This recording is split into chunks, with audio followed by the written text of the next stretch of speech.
Election campaign के दौरान तेलंगाना के चीफ मिनिस्टर केसीआर की बेटी के कविता अचानक गिर पड़ी और फिर कुछ देर के लिए हुई इनकी तबीयत खराब। ज़्यादा परेशानी वाली कोई बात नहीं है, सब ठीक ठाक है। शायद डिहाइड्रेशन की वजह से हुई होगी इनकी तबीयत खराब, मगर फिर भी उसके बावजूद चीफ मिनिस्टर केसीआर की बेटी व बीआरएस पार्टी से वाबस्ता खातून एमएलसी के कविता ने दोबारा इलेक्शन कैंपेन को शुरू कर दिया।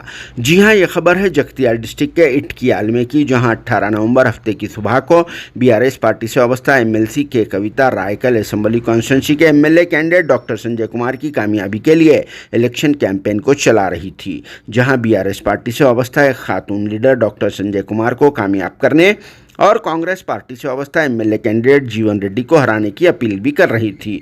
और बीआरएस पार्टी से वाबस्ता एक खातून एमएलसी के कविता इलेक्शन कैंपेन की गाड़ी पर ठहरी हुई थी। इसी दौरान एमएलसी के कविता को चक्कर आ गई और बेचैनी महसूस करते हुए पीछे हट गई, मगर इसके साथ ही गाड़ी पर ठहरे हुए दूसरे लोग इन पर कोई खास तवज्जो नहीं दे रहे थे, जो अपनी धुन में थे। जैसे ही कविता पीछे हटकर गिर पड़ी तभी सभी लोग परेशानी का शिकार हो गए, क्योंकि इस वाक़े के बाद के कविता पर गश्ती तारी हो गई और फिर तकरीर वगैरह को रोक दिया गया, जिसके साथ ही सभी लोग यहाँ पर जमा हो गए और फिर इनको हवा वगैरह करने लगे, जो कुछ देर तक इसी हालत में लेटी रही। उसके बाद हालत ठीक होने पर खातून एमएलसी के कविता दोबारा उठ गई और फिर दोबारा इलेक्शन कैंपेन को शुरू भी कर दिया।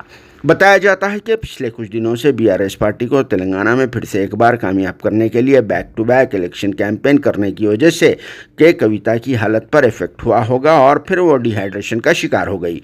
मगर इनके अपोजिशन वाले ये कह रहे हैं कि तेलंगाना स्टेट में से अब बीआरएस पार्टी का खात्मा होने वाला है और फिर खातून एमएलसी के कविता शायद इस बात को बहुत ही ज़्यादा सीरियस ले लिए होंगे, इसकी वजह से इनकी तबीयत भी ख़राब हो गई। मगर ऐसी कुछ बात नहीं है, ये सब अपोजिशन की तरफ से फैलाई जा रही अफवाह है, क्योंकि एमएलसी के कविता डिहाइड्रेशन की वजह से मामूली तौर पर तबीयत खराब हुई थी। फिर भी इस पर आप सबका क्या कहना है, कमेंट बॉक्स में ज़रूर जवाब देना।